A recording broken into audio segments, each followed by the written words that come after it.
Have you ever heard the expression, when you invest in real estate, you make money when you buy? It's what I like to call property-centric investing.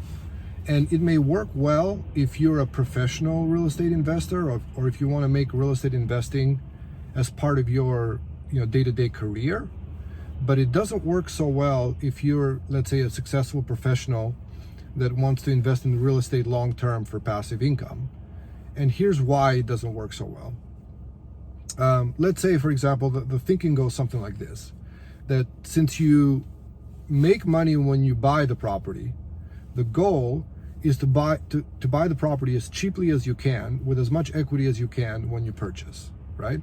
So then the thinking goes, get a property, buy it as cheaply as you can, get your cheap property and put a great tenant in there, and then rinse and repeat and do it over again and over again. But there's one main flaw with that thinking, and it's this, that what if that great tenant doesn't want to live in your cheap house, right? Because when you picked this property, the criteria that you used to pick the property was the quality of the deal, or the equity, or the price that you paid versus the market value of the property. You never considered what, for example, a tenant might be looking for.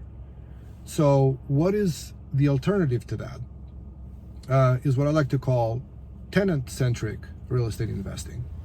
So the thinking goes something like this, that really when you're buying a piece of property as an investment, what you're really buying is that tenant relationship and the experience of what it's going to be like to work with the 2 or 3 or 10 tenants that you're going to be working with over the whole period of that investment. So instead of buying a cheap property and trying to match it with a tenant that might not want to live there, how about we look at what great tenants are looking for, right? What is motivating great tenants to rent where they rent and live where they live? And then we buy those types of properties where the match is a lot more natural, right?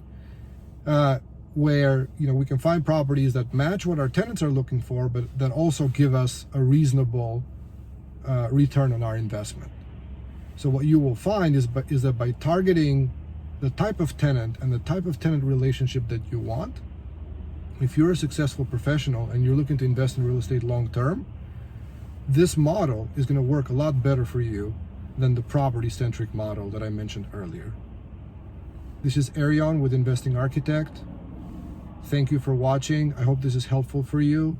Leave me a comment or any questions that you might have, and I'll try to address them in any future videos. Have a great weekend.